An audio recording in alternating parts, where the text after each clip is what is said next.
Now let's talk about the Reds. Hindi ko na malaman kung ano yung tatawag dito sa kanila sapagkat sinasabi ng mga komunista, mga militante, mga rebelde, mga noble, let's just call them the Reds because number one, they're still espousing communism. Well, communism can no longer be an ideology to start a revolution. Tapos na ang gamit niyan. After the Second World War, ang ating buong mundo ay nahati between communism and democracy. Nagkaroon yan ng division ng mga allies. Okay? You had the Union of Soviet Socialist Republics, Russia, which is now the Russian Federation. Sila ang malakas na komunista nung panahon immediately after the Second World War. And then you have the United States of America and its allies, Britain, Australia, New Zealand, all democratic countries. Isa na tayo. We are the bastion of democracy here in the Far East as far as America is concerned. Hati ang mundo. Okay. Ang People's Republic of China, nagkaroon na sila ng Cultural Revolution at that time.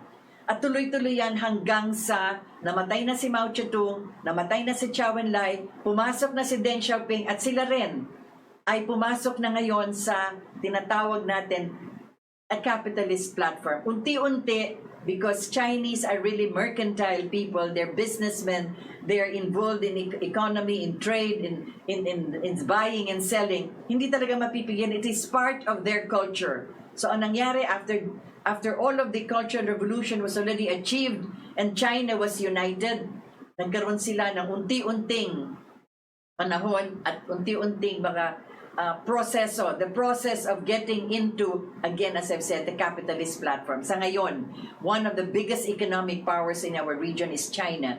And it is not just because of communism, it is also because they have applied many of the capitalist, democratic, and all of the freedoms that democracy enjoys. They still have the Chinese Central Committee to control their country as far as obedience to their laws are concerned. Pero as far as their economy is concerned, as far as investments is concerned, capitalist na ang kanilang pananaw. Kaya yung ideolohiya ng komunista, hindi na yan applicable per se as a state policy, although it is still ruled as a communist government.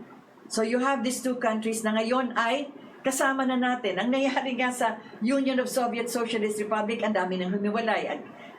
Ukraine, Georgia was one of the first. The state of Georgia, Uzbekistan, Kazakhstan, Samarkand, lahat ng yan. You still have the Russian Federation, pero ang dami na naging democratic sa kanilang Soviet republics. Now, itong mga natitira dito sa atin na sinasabi mga komunista, saan nyo gagamitin yan? When the countries that were holding this as a state policy no longer adhere to this as part of a revolution. Wala na yung kanilang revolutionary fervor when it comes to achieving already the state they're at. Kita niyo ang Russian Federation, it is so progressive. Look at the People's Republic of China, also progressive. Ano bang gusto pang gawin nitong mga Reds nga dito sa atin? To use communism? Or they are using communism in the old practice that their power comes from the barrel of a gun? Anong klase yan? Nais nilang kumain, tututukan ng baril. Yung mga indigenous people, yung mga magsasaka para bigyan sila ng sustento, magkikidnap sila para magbayad, para meron silang pambili ng kanilang armas, magsusunog sila ng mga equipment para yung may mga ari na equipment, magbabayad sa kanila para sabihin na hindi na kayo magbabayad ulit, kundi susunugin namin. Why are they doing this? For whatever for.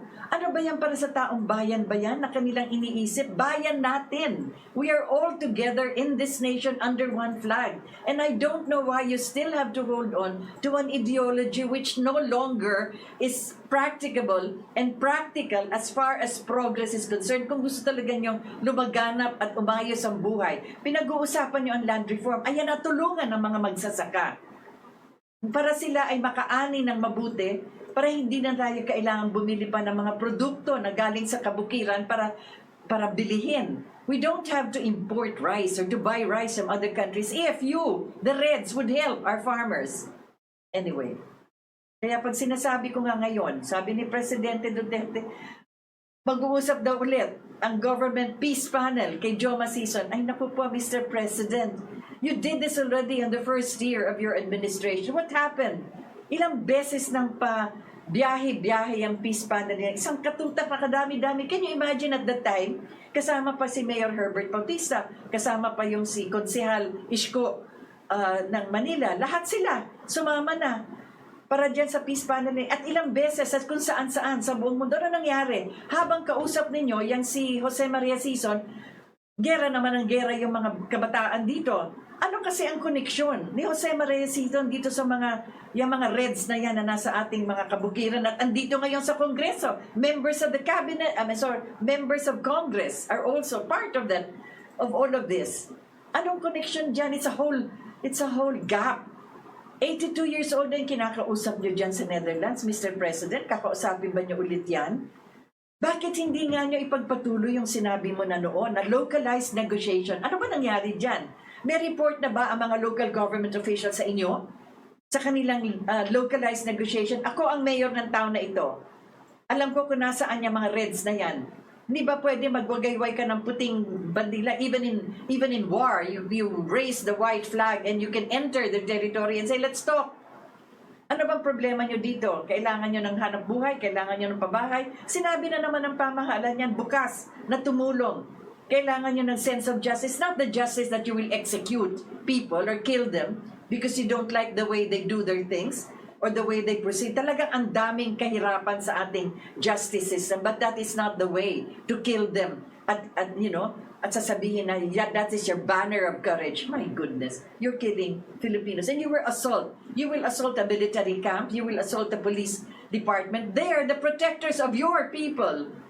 Anyway, kaya ako na nilalabas ito kasi mag-uusap na naman daw sa Netherlands. Ay naku po, sabi nga natin, before you talk, especially when it comes to peace, ano bang tawag dito? You do a codex of the person you're talking with in the negotiating table. Iisipin mo ang profile niya. Ano bang klaseng tao siya? Saan siya nanggaling? Anong kanyang pinanggalingan? Sinong kanyang mga kaibigan? Ano ang kanyang paninindigan? Sino ba itong si Jose Maria Sison? He was an assistant instructor. He ran away nung pinakawala na siya. Pinakawala na siya ng martial law. Nahuli siya. Nahuli siya for organizing, again, the armed National Democratic Front and the Communist Party. Pinakawalan siya ni Mrs. Aquino. Bakit siya tumakas? Bakit siya lumipad sa Netherlands? Sapagkat lumabas na nga ang katotohanan na siya pala ang kasama sa pagbomba ng mga opposition laban kay Marcos. Binomba ang Plaza Miranda. For 14 years, they were blaming Ferdinand Marcos for bombing the Liberal Party, the opposition's political party at Plaza Miranda. Nung pumasok na si Mrs. Aquino, naglabasan na sila. Kami ang nagbomba doon. Can you imagine that? My goodness. Kaya tumakbo siya. Nagtago na siya doon sa Netherlands. And now, Mr. President, kakausapin niyo ulit?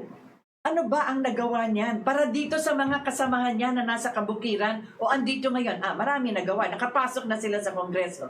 But is that enough? Where is the report of your local government units? Did they perform any negotiated anong tawag dito? Negotiations sa mga rebelde sa kanilang respective territories? Before we go into this again, diba? Si Secretary of Labor, Bello, na sabi nga kaibigan ni President Duterte, meron yata isang tao nag-file ng complaint na laban sa kanya kasi mahigit 40 times na yan nagbiyahe. My goodness, in 3 years. There are only, 12 months in a year and 36 months possibly in 3 years. Pero siya nakabiyahe ng 40 times. So, anyway, ang malungkot nga ay lahat itong mga tinatawag natin ng mga Reds na gusto nila magkaroon sila ng joint control of the government. Isa lang yan sa mga demanda nila nung unang-unang panahon pa. Huwag mo naman sabihin na ito uulitin na naman to ni Jose Maria Sison sa Netherlands pagka magkaroon na naman ng pag-uusap doon na isasagawa. Marami silang gustong gawin. Marami silang gusto nila i-terminate lahat ng mga bilateral contracts. Gusto nila na, ang daming papasukan. Na pati yung mga land reform, pati yung yung tungkol nga dito sa mga lahat, ang dami, 15 itong kanilang original demand. So whether or not they are still going to pursue this, it remains to be seen. Pero yun lang ang ating sinasabi dito, the Reds. Sayang, 15, 16, 17, 18 years old lang sila na andon kung saan-saan pakalat-kalat, may dalang barel, na eengganyo siguro sila na may hawak silang mga malalaking armas. But whatever for. At para pumatay. Bakit kailangan pumatay? Bakit kailangan magsunog ng mga equipment, magsira ng mga ibang lugar, gamitin yung mga indigenous people para sumama sa kanila. What for? Yung aking sinasabi nga na paulit-ulit, communism is no longer an ideological base to launch a revolution. Alam niyo, nagkaroon ng EDSA. Sana nung panahon na yon, nung nagkakagulo dyan na ng rallying malaki, pumasok na kayo ng Malacanang and you should have taken over. Kung talagang pinagmamalaki ninyo na malakas kayo at madami kayo, you missed your chance. EDSA would have been the best chance sapagkat nagkakaroon ng shift in the leadership of our country. Si President Marcos ay pinaalis na ng mga Amerikano. Nilipad na nila from Clark Air Base. Akala ni President Marcos, ibababa na siya sa Paway, yung pala sa Hawaii. Dimaan muna ng Guam, doon nga nakakagulat. They were in the airplane, sabi nga ni Mrs. Marcos, ang lapit lang ng ng Paway. Bakit ang tagal na natin sa ere? Pinatanong na niya doon sa piloto ng eroplanong kumuha sa kanila from Clark Air Base, bakit hindi pa tayo naglalanding? Yung pala, sa Guam sila binaba. Pagdating sa Guam, doon naman sila dinala sa Honolulu. Before I close, I would just want to give you the definition of the oligarchy. Kasi madalas nadidinig na nating salita yan na sinasabi ng presidente, we have to fight the oligarchy. We have to make sure that the oligarchy does not control anymore our private utilities. Oligarchy, ano ba yan? Oligarchy comes from two Greek words. That's a Greek origin. It comes from the word oligos. Ang ibig sabihin yan ay few. At or arko, ang ibig sabihin niyan ay rule, to rule. So anong ibig sabihin ng oligarchy? The rule or the command or a form of power structure in which power rests in the hands of a few or a small number of people. They often control states by families who typically pass their influence from one generation to the next. And historically, they are often tyrannical, relying on public obedience or oppression. Parang nagtutugma sa nangyayari sa atin ngayon. It is a small group of people that are having control over a community or a state. At yan po ang kasalukuyang nangyayari dito sa atin. Ang sabi nga ng philosopher na si Aristotle, it is the rule by the rich. Ngayon, may isang tao lamang na nagsabi sa kabinete na talagang tumayo laban nga dito sa oligarchy at yung mga concessions na mga contracts na ngayon lumalabas na talaga namang nagpapahirap sa atin. Si Secretary of Foreign Affairs, who's the head actually of the cabinet, if you look at the hierarchy and the ranking, he actually leads the cabinet as the official family of the President, Secretary Teodoro Locsin Jr. Ang sabi niya, they're not just ng tawag nito, they should not just be accused of economic sabotage or the criminal offense of plunder. They should be accused of treason. Now, I will quote Marcos Tilio Cicero nang sinabi niya anong ibig sabihin ng treason. And this is a quotation, again, from the ancient times, and it still holds true for today. A nation can survive its fools and even the ambitious, but it cannot survive treason. An enemy at the gates is less formidable, for this enemy is known and carries the banner openly, his banner openly. But the traitor moves freely. His sly whispers rustling through the alleys, heard in the very halls of government itself. For the traitor appears not as a traitor, because he speaks in accents familiar to his victims, and he wears their face and their arguments. He appeals to the baseness that lies deep within the hearts of all men. He rots the soul of the nation secretly and unknown in the night to undermine the pillars of the city. He infects the body politic. A murderer is less to fear. Yan ang tinatawag na tao na treacherous, yung sinasabi nga treason. And this is a quotation from ancient times. Kaya ito nagtutugma sa nangyayari sa kasalukuyan at sinabi na rin ito ng ating Secretary of Justice. Mahahanap mo sila. Sabi nga ni Presidente, we have seen evil actually. We have seen it face to face. It is within us.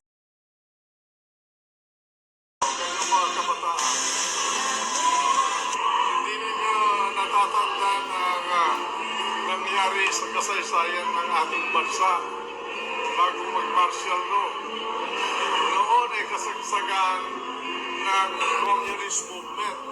Ngayon, kung hindi idineklara ni Presidente Marcos ang martial law dito sa ating bansa, noon, marahil ngayon ang naghahari sa atin ay si Jose Maria Sison at tayo ay naging kagaya ng Cuba at kaya North Korea.